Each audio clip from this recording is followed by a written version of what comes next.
Hi நண்பர்களே! நம்ம இப்போ என்ன பண்ண போறோம்னு பார்த்தோம்னா, எக் கிரேவி தாங்க. சூப்பரான டேஸ்ட்டில ஈஸியா குயிக்கா பண்ணலாங்க இந்த ரெசிபி. சூப்பர் டேஸ்ட்டாவும் இருக்கும், ஈஸியாவும் இருக்கும். இந்த மெத்தடில எக் கிரேவி பண்ணி பாருங்க. நம்ம எவ்வளோ சாப்பிட்டாலும் உள்ளே போய்க்கிட்டே இருக்கும். அந்த அளவுக்கு டேஸ்ட்டு சூப்பரா இருக்கும்.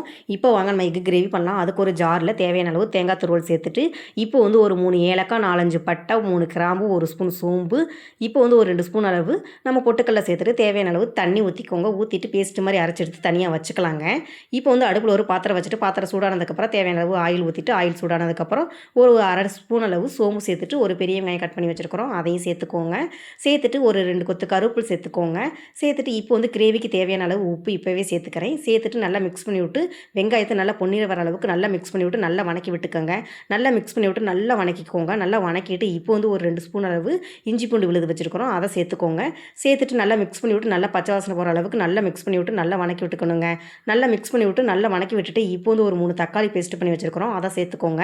சேர்த்துட்டு நல்லா மிக்ஸ் பண்ணி விட்டு நல்லா தக்காளியும் நல்லா மிக்ஸ் பண்ணி விட்டு பச்சை வாசனை போகிற அளவுக்கு நல்லா மிக்ஸ் பண்ணி விட்டு நல்லா வணக்கி விட்டுட்டு மசாலா ஐட்டம் சேர்த்துக்கலாம். ஒரு 1/4 டீஸ்பூன் அளவு மஞ்சத்தூள், 2 ஸ்பூன் அளவு மிளகாய்த்தூளும் மல்லித்தூளும் சேர்த்துட்டு நல்லா மிக்ஸ் பண்ணி விட்டு நல்லா வணக்கி விட்டுட்டு இப்போ வந்து நம்ம தேங்காய் பேஸ்ட் வச்சுருக்கிறத சேர்த்துக்கோங்க. சேர்த்துட்டு நல்லா மிக்ஸ் பண்ணி விட்டு நல்லா கலந்து விட்டுக்கோங்க. நல்லா கலந்து விட்டுட்டு இப்போ வந்து தேவையான அளவு தண்ணி சேர்த்துக்கோங்க. தண்ணி சேர்த்துட்டு உப்பு தேவையான அளவு கரெக்டாக இருக்கான்னு பார்த்து செக் பண்ணிவிட்டு ஒரு மூடி போட்டு கொஞ்ச நேரம் வச்சு எடுத்துக்கலாங்க. பாருங்கள் நல்லா கிரேவி கன்சிஸ்டன்சிக்கு வந்துருச்சு. இப்போ வந்து ஒரு 5 எக் எடுத்து வேக வச்சு வச்சுருக்கிற 2 கீரி சேர்த்துருக்கிறேன்.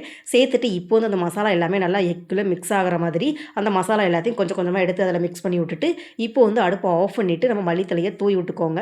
தூவி விட்டுட்டு நல்லா மிக்ஸ் பண்ணி விட்டுக்கோங்க. அவ்வளோதாங்க, எக் கிரேவி ரெடிங்க. சூப்பரான டேஸ்ட்டில் ஈஸியாக குயிக்காக பண்ணியாச்சுங்க. இந்த ரெசிபி சூப்பர் டேஸ்ட்டாகவும் இருக்கும், ஈஸியாகவும் இருக்கும். இதை வந்து நம்ம ரைஸு சப்பாத்தி எதில் வேணாலும் காம்பினேஷனாக வச்சு சாப்பிட்டு பாருங்கள், டேஸ்ட்டு சூப்பராக இருக்கும். நீங்கள் இதை ட்ரை பண்ணி பார்க்கலன்னா ரொம்பவே மிஸ் பண்ணுவீங்க. அந்த அளவுக்கு டேஸ்ட்டு சூப்பராக இருக்கும். நீங்கள் வீட்டில் இது மாதிரி ட்ரை பண்ணி பார்த்துட்டு எப்படி இருந்துச்சுன்னு கமெண்ட் பாக்ஸில் கமெண்ட் பண்ணுங்கள். வீடியோ பிடிச்சிருந்துச்சுன்னா கேபி தேவ் சேனலை லைக் பண்ணுங்கள், சப்ஸ்கிரைப் பண்ணுங்கள், ஷேர் பண்ணுங்கள், கமெண்ட் பண்ணுங்கள். வீடியோ பிடிச்சிருந்துச்சுன்னா கேபி தேவ் சேனலுக்கு சப்போர்ட் பண்ணுங்கள். இந்த கிரேவி வந்து சூப்பர் டேஸ்ட்டாக அதே ஒரு எக்கு மாதிரி டேஸ்ட் இருக்காதுங்க. இது வந்து நான்வெஜ் ஸ்டைலில் இருக்கும். நீங்கள் வீட்டில் இதை கண்டிப்பாக ட்ரை பண்ணி பாருங்கள். ட்ரை பண்ணி பார்த்துட்டு எப்படி இருந்துச்சுன்னு சொல்லுங்கள். பாய் நண்பர்களை, அடுத்து என்ன பண்ணலான்னு கமெண்ட் பண்ணுங்கள். பாய்.